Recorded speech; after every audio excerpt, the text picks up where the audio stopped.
อยู่บ้านนั่งกินน้ำตาเจ้าคงลืมแล้วน้องคำเว้าลืมกะโดนต้นเก่าบ่เท่าสัญญาว่าจะคืนมาบ้านซอยอ้ายดำนาโลจนเขาพิษพายังบ่ได้ข้าวเห็นฟ้าอุ่มฝนเบิ่งคือคนอุ้มน้องล้างสังหรณ์ปองว่าน้องนั้นนี้ผู้บ่าวยามเมฆไหลซ้อนเบิ่งคือคนนอนหนุนตักเจ้าน้ำตาไหลยาว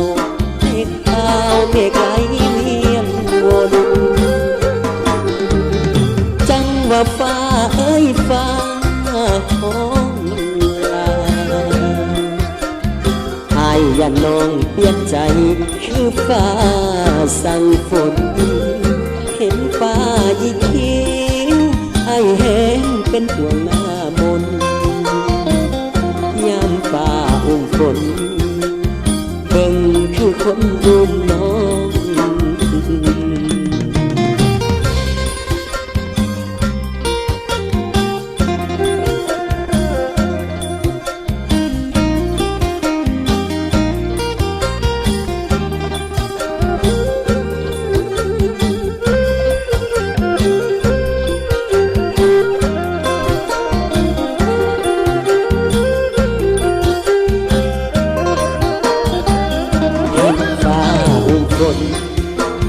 เบิ่งคือคนอุ้มน้อง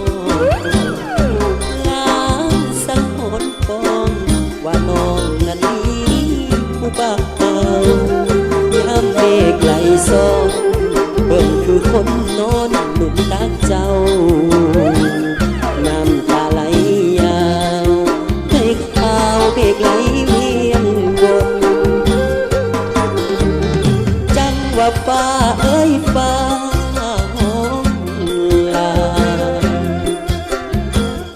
อย่าน้องเปลี่ยนใจ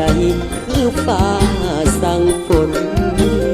เห็นฟ้ายิ่งคิ้วไอ้แห้งเป็นห่วงหน้ามน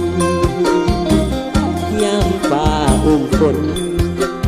เบิ่งคือคนอุ้มน้องให้แนมเห็นฟ้าอุ้มฝนคือจังดีคนมาอุ้มแฟนอาย